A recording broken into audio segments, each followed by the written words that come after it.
Welcome to CBR news.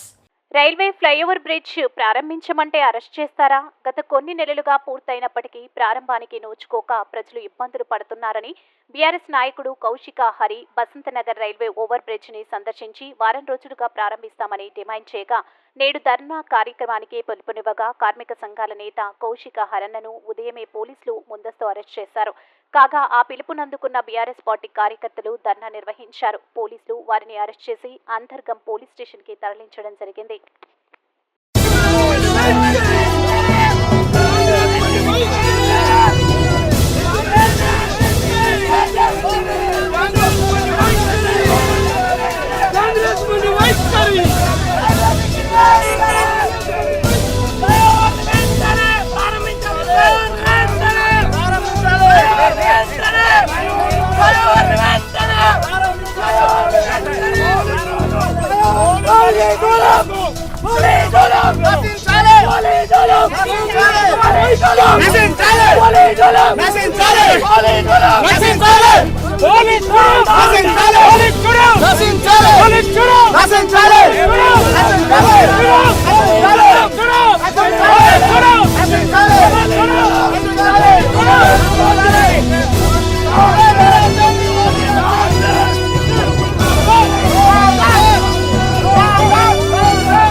Go!